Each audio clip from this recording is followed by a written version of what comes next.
YouTube बदल रहा है और जो लोग क्रिएटर्स हैं उन्होंने ये बदलाव महसूस तो ज़रूर किया होगा। तो आज हम इसी पर बात करेंगे। 2026 के एल्गोरिदम में हुए उन चुपचाप पर बहुत बड़े बदलावों की गहराई में जाएंगे। तो ये सवाल, मेरे व्यूज़ अचानक क्यों गिर गए, ये सवाल कई क्रिएटर्स को परेशान कर रहा है। लेकिन बात यह है कि ये सिर्फ एक या दो लोगों की कहानी नहीं है। ये एक ऐसी पहेली बन गई है जिससे बहुत से लोग जूझ रहे हैं। और चलिए आज इसे मिलकर सुलझाते हैं। तो आगे हम क्या क्या देखने वाले हैं? सबसे पहले व्यूअरशिप के रहस्य को समझेंगे। फिर देखेंगे कि क्लिक बेट का दौर कैसे खत्म हो रहा है। यूट्यूब के नए एआई ब्रेन के बारे में जानेंगे। ये भी समझेंगे कि अब लंबा कंटेंट बेहतर क्यों माना जा रहा है। और आखिर में उस सीक्रेट ओटीटी स्ट्रैटेजी की बात करेंगे जो इन सब बदलावों की जड़ है। चलिए तो सबसे पहले इसी बड़ी पहेली की बात करते हैं। देखिए, कई क्रिएटर्स के व्यूज में जो ये अचानक गिरावट आई है ना, वो कोई इत्तेफाक नहीं है। ये साफ इशारा है कि YouTube के काम करने के तरीके में अंदर ही अंदर एक बहुत बड़ा और सोची समझी प्लानिंग के तहत बदलाव आया है। और कमाल की बात यह है कि YouTube इन बदलावों के बारे में कोई ऑफिशियल अनाउंसमेंट नहीं करता, कोई ईमेल, कोई मेमो नहीं आता, ये बस हो जाते हैं। तो अब ये क्रिएटर्स पर है, मतलब हम सब पर है कि हम जासूस की तरह इन सुरागों को जोड़ें और इस नए कोड को समझें। तो खेल का पहला नियम जो बदल गया है वो है क्लिक बेट का खात्मा। जी हाँ, ऐसा लगता है कि एल्गोरिदम अब इन पुरानी चारा डालो और फंसाओ वाली तरकीबों से सिर्फ बोर नहीं हुआ है, बल्कि अब वो इन्हें बाकायदा सजा भी दे रहा है। मतलब वो हैरान कर देने वाले चेहरे और भटकाने वाले टाइटल्स का जमाना अब गया। अब जो चीज काम कर रही है वो बहुत सीधी सी है, सच्चाई। थंबनेल और टाइटल अब कंटेंट का एक सच्चा वादा होना चाहिए, न कि सिर्फ क्लिक्स पाने की कोई चाल। इसको ऐसे समझिए, मान लीजिए एक वीडियो है जिसका टाइटल बिल्कुल सच्चा है। हो सकता है पहले दिन उसे सिर्फ 55,000 व्यूज मिले और लगे कि ये तो फ्लॉप हो गया। लेकिन फिर कुछ दिनों बाद एल्गोरिदम उसकी क्वालिटी को पहचानता है, उसे पुश करना शुरू करता है और देखते ही देखते वो वीडियो 1 लाख व्यूज पार कर जाता है। तो ये गेम अब एक मैराथन बन गया है, 100 मीटर की रेस नहीं रहा। लेकिन सवाल ये है कि YouTube ये सब कर कैसे रहा है? इसका जवाब है एक नया और बहुत ही ज्यादा स्मार्ट एआई। एक ऐसा एआई ब्रेन जो अब कंटेंट के लिए एक गेटकीपर की तरह काम कर रहा है। तो अब सिर्फ टाइटल और डिस्क्रिप्शन में कीवर्ड्स भरने का कोई फायदा नहीं। ये एआई सिर्फ लिखा हुआ पढ़ नहीं रहा है, वो असल में पूरा वीडियो सुन रहा है। जी, सुन रहा है। वीडियो में बोले गए हर एक शब्द को वो ट्रांसक्राइब करता है, ताकि वीडियो का असली मतलब और टॉपिक क्या है वो समझ सके। और सही में ये एक बहुत बड़ा गेम चेंजर है।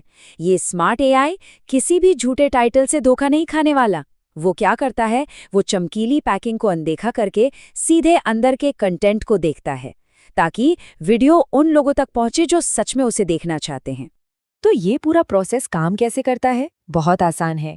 एआई पहले वीडियो के ऑडियो को सुनता है, फिर उसमें से मेन कीवर्ड्स और टॉपिक्स को निकालता है, उसका पूरा कॉन्टेक्स्ट समझता है और फिर उस वीडियो को उन लोगों तक पहुंचाता है जो असल में उस टॉपिक में इंटरेस्टेड हैं। अच्छा, एआई का ये जो इतना डीप एनालिसिस है, ये हमें एक और बड़े बदलाव की तरफ ले जाता है, और वो है लॉन्ग फॉर्म कंटेंट का बढ़ता चलन।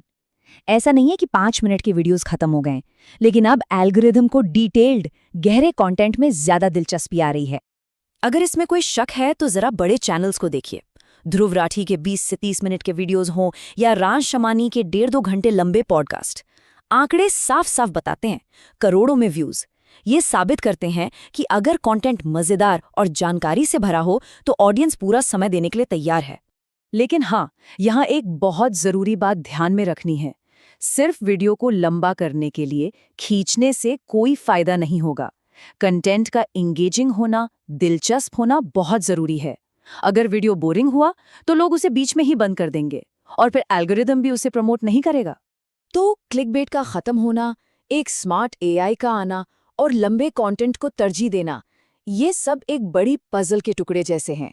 पर पूरी तस्वीर क्या है, इन सब के पीछे की बड़ी स्ट्रैटेजी क्या है, चलिए अब वो समझते हैं।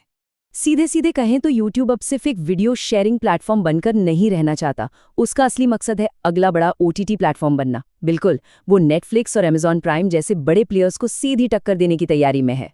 और इसके लिए YouTube बाकायदा एक्शन भी ले रहा है। कई बड़े क्रिएटर्स को वेब सीरीज बनाने के लिए सीधे ईमेल किए जा रहे हैं। अब सवाल है, ऐसा क्यों?